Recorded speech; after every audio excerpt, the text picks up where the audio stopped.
샬롬으로 환영해 주셔서 감사합니다. 잠시 기도하고 말씀 보겠습니다. 하나님, 주의 말씀 함께 나눕니다. 우리 꼭 필요한 것들을 말씀하시고 그 말씀을 들을 수 있는 귀를 열어주시고 또 그 말씀을 들을 때 우리 마음에 감동과 기쁨과 은혜가 넘치게 하여 주시옵소서. 예수님의 이름으로 기도하옵나이다. 아멘. 며칠 전에 전화를 받았는데요. 알고 지낸 목사님이 코로나에 확진되어서 병원에 입원을 했답니다. 근데 폐렴이 와서 좀 위중하니까 기도를 좀 부탁한다고 전화를 받았습니다. 우리의 일상을 크게 바꾼 이 코로나 쉽게 끝나지 않을 것 같죠? 코로나가 가져다 준 그런 고통도 많이 있습니다. 사업하시는 분들은 경제적으로 어려움을 겪고 있고요. 가정마다 사회적 거리두기로 인해서 인간관계가 좀 수월해지고 멀어지는 경우도 있습니다. 심각하면 우울증에 빠져서 헤어나오지 못한 그런 사람들도 있죠. 코로나뿐만 아니라 우리를 위협하는 그런 고통스러운 일들은 우리의 주변에서 일어나고 있습니다. 세계는 대형 산불로 많은 사람들의 목숨을 빼앗기고 있고 홍수가 나서 사람들을 휩쓸어 가기도 합니다. 교통사고로 가까운 가족들을 잃어버린 사람도 있고 또 암과 투병하면서 병원에서 외롭게 그렇게 지내는 사람도 있습니다. 그 모든 일들 속에는 고통이 자리 잡고 있는 거죠. 고통은 멀리 있지 않죠. 가까이 있습니다. 사람은 고통 속에서 살아가는 고통의 존재다. 이렇게 말씀 들을 수가 있겠습니다. 고통을 피해갈 수 있는 사람이 있는가? 그렇지 않다고 생각합니다. 욥은 고통 당할 때 인생은 고난을 위해 태어났다 이렇게 탄식했습니다. 그러니까 욥은 하나님을 믿었던 사람이고 의로운 사람이었습니다. 그러나 그 믿음의 사람도 고통을 피해갈 수가 없었습니다. 믿음이 있다고 해서 고통에서 제외되는 것은 아니라는 것을 알 수가 있습니다. 성경에 나와 있는 모든 우리 신앙의 선배들, 믿음의 인물들도 다 고통을 경험하고 고통의 터널을 지나가는 것을 볼 수가 있습니다. 그런데 이렇게 믿음을 가진 사람이 고통을 당할 때 세상 사람들보다 더 혼란스러움을 느낍니다. 하나님이 살아계시니까. 왜 하나님은 우리에게 고통을 허락하실까? 왜 믿음의 사람들에게 좀 더 평안한 길로 인도하지 불편하도록 우리를 만드실까? 이런 질문을 가지게 되죠. 여기에 대해 마땅한 해답을 얻지 못하면 하나님이 의심스러운 거죠. 욥도 자신의 고통이 하나님께서 주셨다는 것을 알고 있었습니다. 욥기 6장 4절에 보시면 이렇게 욥이 말하는데요. 전능자의 살이 내 몸에 박힘에 나의 영이 그 독을 마셨나니 하나님의 두려움이 나를 엄습하여 치는구나. 하나님께서 나를 치는구나. 하나님 내게 고통 주셨구나. 이걸 인정하는 거죠. 그런데 그렇게 하는 이유를 알 수가 없었어요. 그래서 욥은 하나님을 원망합니다. 욥기 10장 3절에 보시면 주께서 주의 손으로 지으신 것을 학대하시며 멸시하시고 악인의 꾀에 빛을 비추시기를 선히 여기시나이까. 욥이 생각할 때는 하나님이 주신 고통이 선한 의로운 자신을 향한 것을 이해할 수 없었기 때문에 하나님께 따지는 거죠. 왜 의롭게 살고 있는 내게 고통 주십니까? 이런 질문을 하게 된 거죠. 하지만 그에 대한 해답을 아주 명확하게 받지는 못합니다. 여러분, 고통의 종류와 크기는 사람마다 다를 수 있지만 고통에 의한 상처는 누구나 똑같습니다. 고통을 받으면 거기는 상처가 생겨나고 상처는 우리에게 아픔을 가져다 줍니다. 그래서 상처와 아픔이 회복되지 않으면 우리는 이 세상을 우울하게 살 수밖에 없는 거죠. 여러분들의 고통의 자리는 어디입니까? 우리 사랑하는 사람이 먼저 세상을 떠날 때 고통을 경험하죠. 취직을 해야 되는데 직업을 갖지 못할 때도 고통이 생겨납니다. 돈을 벌어야 되는데 돈 벌지 못하면 그것도 하나의 고통이 될 수 있겠죠. 믿었던 친구가 배신하고 떠납니다. 뒤에서 험담을 하는 경우도 있죠. 오해가 생기고 비난을 받을 때 또 고통스럽습니다. 홀로 외롭게 살아갈 때도 고통스러운 거죠. 자기가 그동안 쌓았던 명성, 명예 모든 걸 다 잃어버릴 때도 고통스럽습니다. 여러분들도 마찬가지로 살면서 크고 작은 그 고통을 느끼지 않는 사람은 없는 거죠. 이렇게 고통을 경험할 때 그것을 어떻게 하십니까? 대부분의 사람들은 고통을 좀 피하고 싶은 마음이 있죠. 저 역시 그러니까요. 고통스럽지만 고통을 좀 멀리 보내고 싶죠. 회피하고 싶은 마음이 생기는 거죠. 그래서 어떤 방법을 찾지 못하니까 고통을 가장 먼저 자기 안에 쌓아두는 사람들이 많습니다. 고통을 다른 사람이 말하지 않고 내가 지금 힘들다고 이야기하지 못한 채 내가 그 고통을 고스란히 안는 거죠. 내 안에서 고통과 상처가 쌓이는 거죠. 근데 이렇게 고통의 상처가 쌓이면 거기에 이제 골마서 터지게 되죠. 결국 힘들게 살아가는 것을 볼 수가 있습니다. 그런가 하면 이 고통을 밖으로 표현하는 사람도 있죠. 근데 표현할 때 부드럽게 표현되지 않습니다. 고통은 상처가 있기 때문에 아프게 표현되죠. 그래서 미움이나 또는 증오심으로 변해서 적대감을 표출하고 분노를 나타내죠. 그것이 고통을 회피하는 또 하나의 방법이기도 합니다. 그러나 이 고통을 내면에 이렇게 쌓아놓든지 아니면 겉으로 분노를 표출하든지 간에 상처는 똑같아요. 그리고 상처를 식힐 수가 없다는 것도 사실입니다. 여러분, 이 고통을 해결할 수 있는 이 방법들은 뾰족한 방법은 없어요. 그러나 적어도 우리가 믿음을 가지고 하나님을 아는 사람들이기 때문에 우리에게는 하나의 유일한 출구가 있다는 것을 알게 됩니다. 오늘 시편 130편이 바로 그런 모습들을 우리에게 보여줘요. 그러면 시인은 어떻게 이것을 다뤄갈까요? 1절 보시면 여호와여 내가 깊은 곳에서 주께 부르짖었나이다 그렇습니다. 지금 시인은 내가 깊은 곳에 있습니다 이렇게 말해요. 깊은 곳이라는 것은 바다의 가장 밑바닥 시면이죠. 또는 수렁의 가장 밑바닥이죠. 그러니까 다른 사람들로부터 도움을 받을 수 없는 상태, 또 내가 내 힘으로 일어설 수 없는 그런 상황을 말하죠. 그러니까 지금 이 시인은 자신의 힘으로 또는 다른 사람의 도움으로 거기서 빠져나올 수 없는 상태에 있다는 것을 솔직하게 인정하는 거죠. 인생의 밑바닥에 있는 겁니다. 여러분, 우리가 살면서 인생의 밑바닥을 경험하죠. 누구나 그것을 경험할 때가 많습니다. 돈이 많다고 해서 경험하지 않느냐 그런 건 아니에요. 분명 모든 인생은 고통 가운데 있어서 다 밑바닥을 경험해요. 중요한 것은 그것을 어떻게 다뤄가냐 하는 거죠. 우리가 고통의 현실을 인정한다고 하더라도 고통의 원인을 밝히거나 또는 어떤 해답을 찾을 수 있는 건 아니에요. 우리가 오해하기 쉬운 게 하나 있는데 믿음이 있으면 고통을 받지 않는다. 하나의 큰 착각이죠. 믿음으로 기도하면 고통이 해결된다. 이것도 솔직하지 못한 거죠.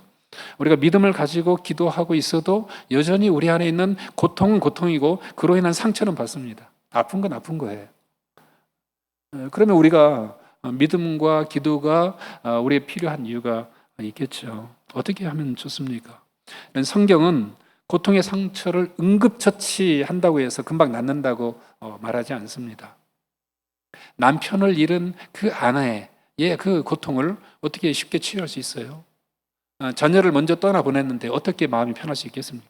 어떻게 그게 상처가 치료가 돼요? 잘 안 돼요. 여러분, 빅토르 프랑클이라는 사람이 있습니다. 의미치료 요법을 창시한 사람인데요. 그는 오스트리아에서 태어나서 의사로 일을 합니다. 유대인이었어요. 그가 37살에 죽음의 수용소라고 알려진 아우슈비츠에 끌려가죠. 거기서 그는 공포심과 두려움 가운데 지냅니다. 날마다 굶주려서 죽는 사람들, 또 고문을 받고 학살할 당하는 그런 현장들을 보면서 두려워하지 않을 사람이 없잖아요. 정말 힘들고 어려운 시간들을 3년 동안 보냅니다.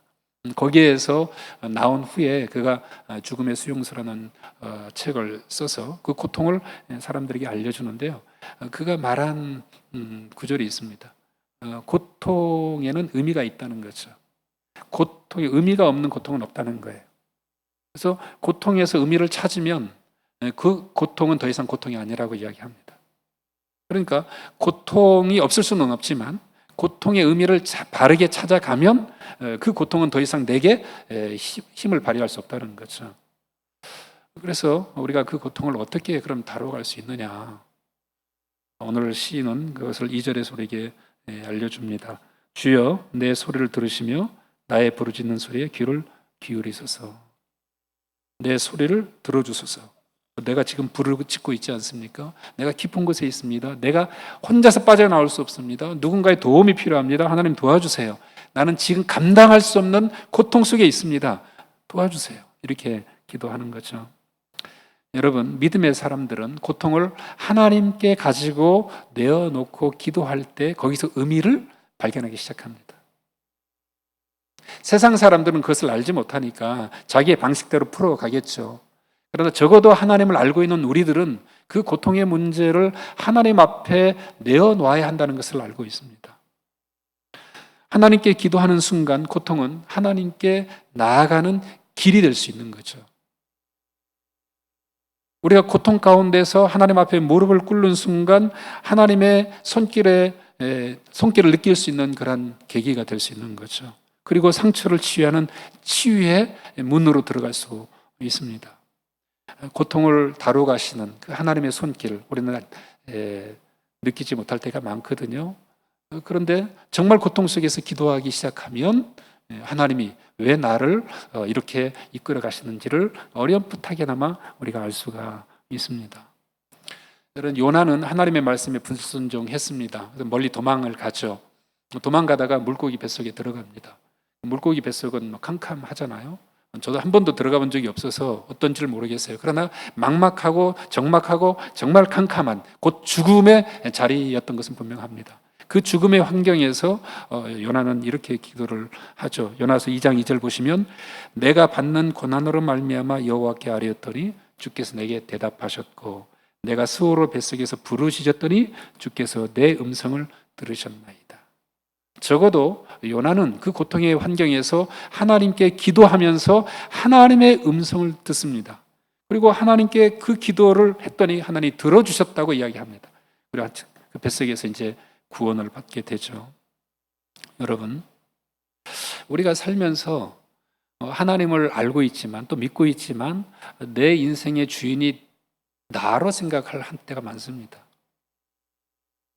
내 삶의 주인이 나니까 내 인생은 나 혼자 살 수 있다고 생각하죠. 내가 마음먹기에 달려있다고 생각하죠. 나는 완벽해. 다른 사람 도움 필요 없어. 하나님 잠깐 내가 어려울 때만 도와주면 돼. 하나님 필요 없어. 그냥 내가 잘 살게. 이런 생각을 가지게 되죠. 그러한 것은 우리 안에 있는 어떤 교만인 거죠. 근데 이런 교만의 환상을 깨트리는 순간이 바로 고통이 찾아올 때죠. 아, 내가 아무것도 할 수 없구나.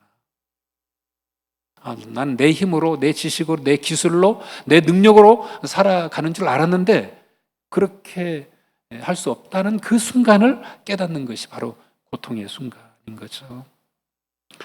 여러분, 그래서 고통은 하나님께 부르짖는 그러한 기회가 되는데 기도로 나아가면 그 하나님이 조금씩 보이기 시작하는 거죠.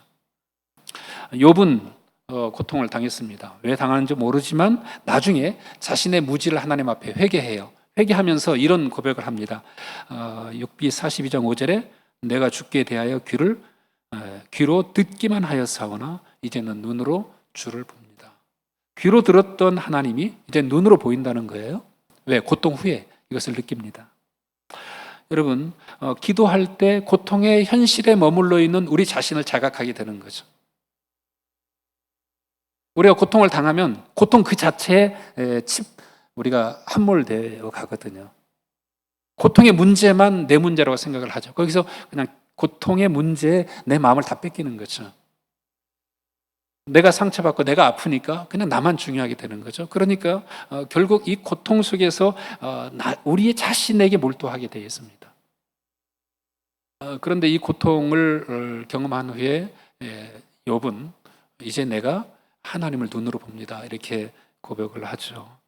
결국 고통 속에서 기도하면 우리의 고통의 현실에 머물러 있던 우리의 눈을 하나님께로 돌려놓죠. 나 혼자만 내 스스로 힘으로 살아갈 수 있다는 이 인생길이 그렇지 않다는 것을 알고 결국 하나님이 살아계시는 그것을 알게 되죠. 뿐만 아니라 하나님께서 내 인생에 관심이 없는 줄 아는데 매우 깊은 관심을 갖고 계신다는 것도 사실은 고통 속에서 기도할 때 생각하게 되죠. 우리의 삶을 가장 최선의 길로 인도하시는 그 하나님을 만나는 순간이 바로 고통 속에서 기도할 때죠. 여러분, 이 세상은 내 마음대로 되지도 않을 뿐만 아니라 내가 다 이해할 수도 없어요. 그러나 하나님께서 우리에게 허락하시는 고통을 통해서 우리는 비로소 하나님이 어떤 분이신지를 보게 됩니다.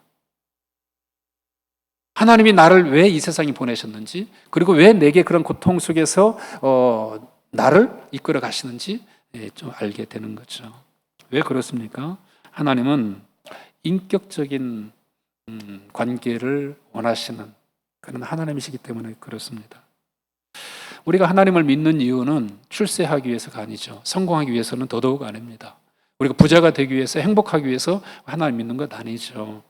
만약 그것이 하나님 믿는 이유라면 그건 인격적인 관계라고 말할 수가 없죠. 헛된 믿음인 거죠. 하나님을 하나의 도구나 수단으로 생각하는 순간 우리는 하나님과의 관계가 멀어집니다. 하나님께서는 그런 관계를 원하시지 않죠. 그런 남편과 아내가 서로를 생각할 때도 인격적인 관계가 있을 때 행복이 정말 진짜 행복이 찾아오는 거죠.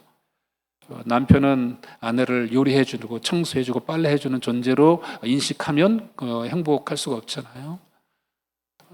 아내가 남편을 돈을 벌어다 주는 그러한 사람으로 그러한 기계로 생각을 하면 행복할 수가 없습니다. 서로 매일 긴장하고 싸울 수밖에 없겠죠.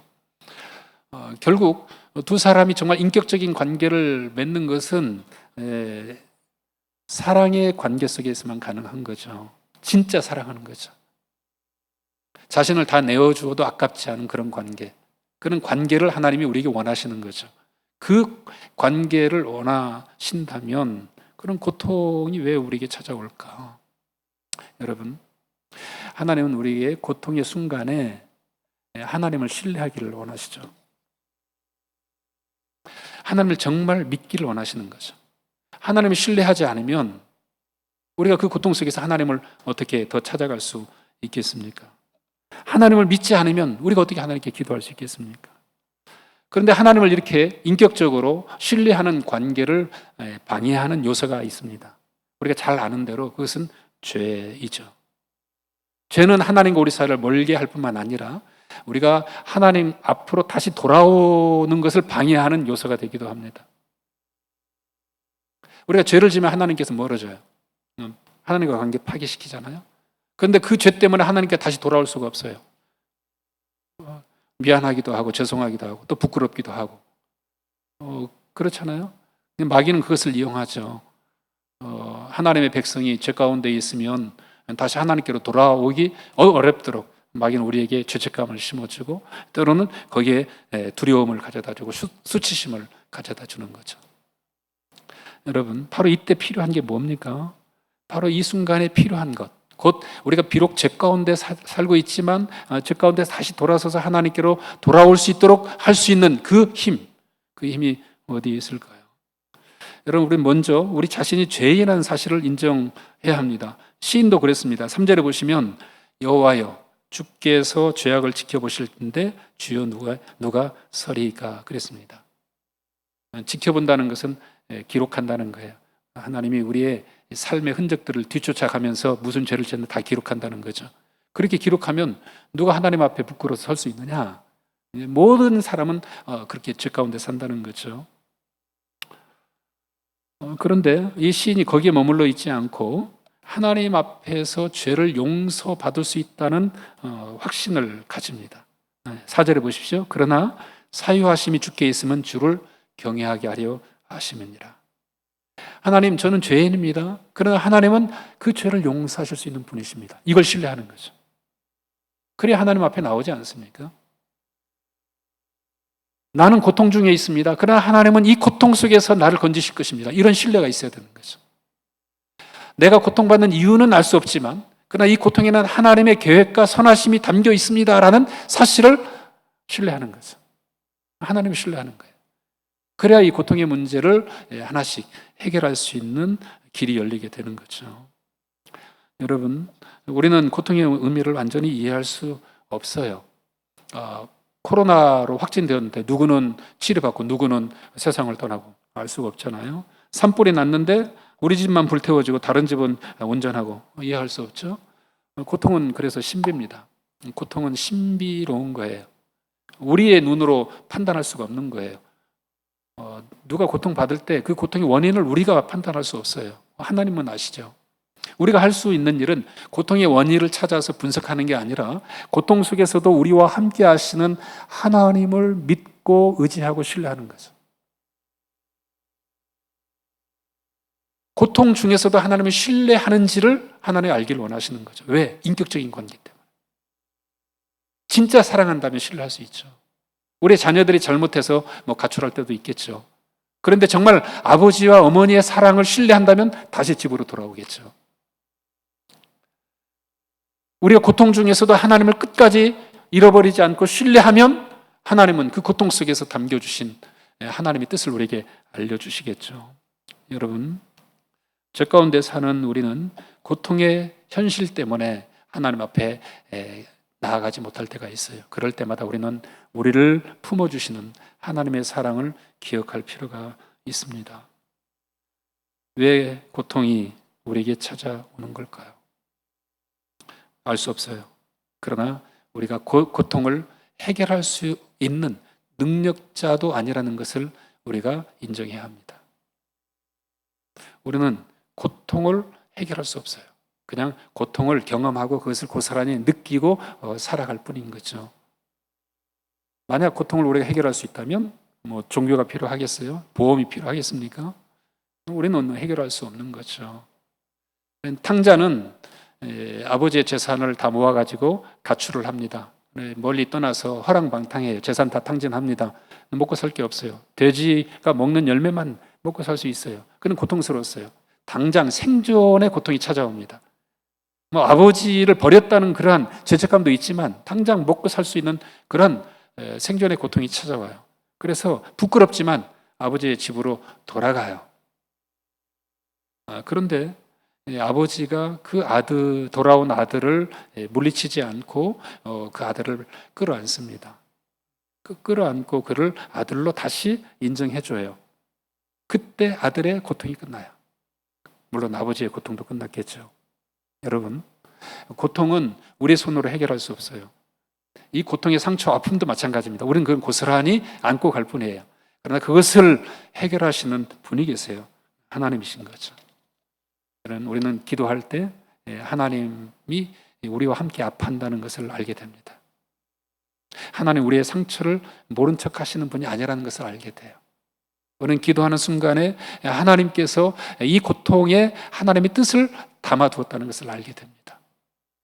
나는 알지 못하지만 그러나 하나님께서 때가 되면 그것을 가르쳐 주신다는 것을 알게 돼요. 그래서 우리는 하나님이 우리를 공감하고 계신다는 걸 알아요. 우리가 낙심 가운데 절망 가운데 빠졌을 때 나에게 찾아오셔서 고통을 순간적으로 해결하는 것이 아니라 나와 함께 하심으로 내 인생길을 함께 걸으심으로 우리를 고통 속에 건지시는 것을 알게 됩니다. 그 사건이 십자가에서 일어났지 않습니까? 하나님의 아들이 고통받을 이유가 어디 있습니까? 온 우주 만물을 창조하신 분이신데 그런데 하나님께서는 아들을 하나밖에 없는 아들을 십자가에 고통에 내어놓으세요. 죽게 하십니다. 그건 아버지에게도 고통이고 아들에게도 고통이에요. 아버지와 아들과 성령이 다 함께 고통받는 거죠. 삼위일체 하나님이 다 십자가에서 고통을 받습니다. 다 고통받아요. 왜? 하나의 이유밖에 없죠. 저와 여러분들을 살리기 위해서 그런 거죠. 생명을 주시기 위해서, 영원한 구원을 위해서, 하나님 아버지를 섬길 수 있도록, 하나님을 경외하도록 오늘 우리에게 십자가를 보여주시는 거죠.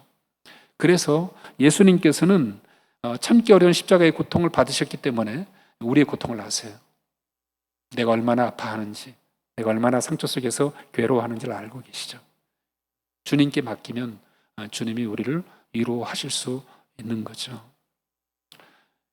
그런데 이런 고통에서 회복되려면 기다림이 필요합니다.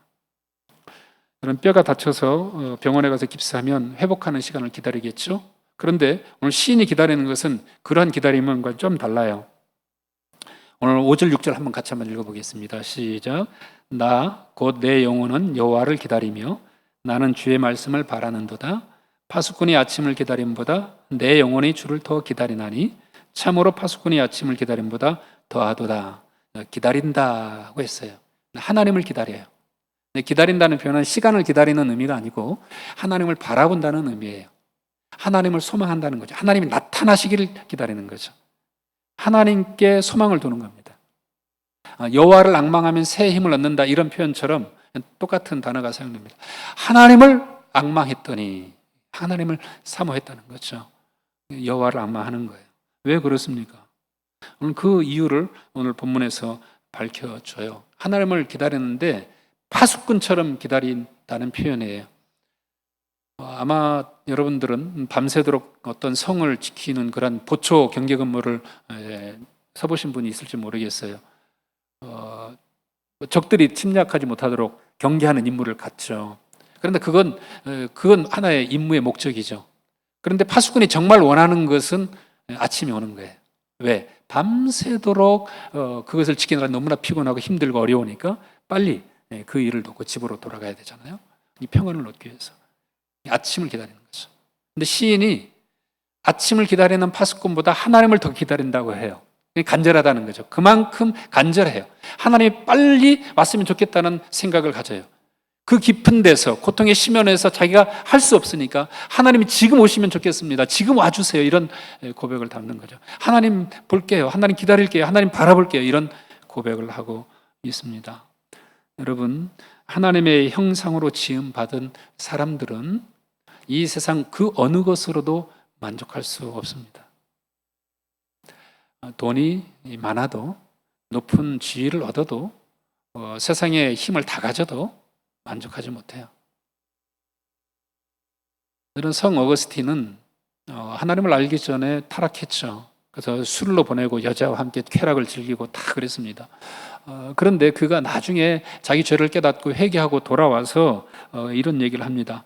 인간의 마음에는 하나님으로 채워지지 않으면 결코 만족하지 못하는 비어있는 공간이 있다. 이렇게 이야기해요. 비어있는 공간, 텅 빈 공간이 있는 거죠.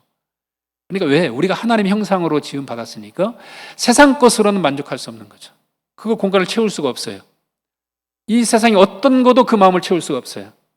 조금 채워진 듯 하지만 금방 잃어버려요. 여러분, 왜 그렇습니까? 하나님이 채워지지 않으면 세상은 만족할 수 없는 거죠. 사랑하는 여러분, 고통의 문제를 해결하기 전에 우리는 텅 비어있는 마음에 하나님이 계신지를 한번 들여다봐야 됩니다. 그러려면 하나님을 사모해야 되는 거죠. 그런데 하나님이 눈에 보이지 않잖아요. 영이신 하나님이 우리 눈에 보일 수 없잖아요. 그리고 우리가 하나님의 임재를 경험하는 게 참 어렵습니다. 어떻게 그분의 임재를 경험할 수 있습니까? 물론 기도 가운데 들어가야 되겠죠. 그러나 더 중요한 것은 하나님께서 임재하는 것은 하나님의 형상으로 그냥 임재하는 게 아니라 하나님의 말씀을 통해서 임재한다는 사실이죠. 이것은 놀랍기도 하고 우리에게 감사한 일이기도 해요. 하나님을 직접 눈으로 보지 않아도 하나님의 말씀이 우리 속에 들어오는 거죠. 오늘 하나님의 말씀을 기다린 이유가 여기 있죠. 하나님 말씀하실 때 우리는 들을 수 있어요. 그리고 거기서 생명이 살아납니다. 시편 기자도 그런 고백을 한 적이 있습니다. 시편 119편 50절 보시면 이 말씀은 나의 고난 중에 이로라고 했습니다. 주의 말씀이 나를 살리셨기 때문이다. 고난 중에 있는 이 시편의 저자가 하나님의 말씀이 자신을 살렸다는 것을 고백해요. 그래서 시편 119편 109절에 이런 고백을 해요. 나의 생명이 항상 위기에 있사오나 나는 주의 법을 잊지 아니하나이다. 주님 말씀 잊지 않겠습니다. 왜? 그 말씀이 나를 살리니까. 어떻게 살리죠? 그 말씀을 듣게 하는 거죠. 여러분, 우리가 고통의 원인은 알 수 없어요. 그러나 고통 속에서 하나님의 음성은 들을 수 있어요. 말씀을 통해서 하나님께서 내게 원하시는 것을 알게 되는 거죠. 하나님께서 내 삶을 어떻게 이끌어 가시는지를 보게 되는 거죠. 하나님이 우리와 함께 하신다는 사실, 곧 우리의 상처를 보듬어 주기를 원하시고 우리의 아픔을 치유하기를 원하시는 그 하나님의 마음을 알게 되는 거죠.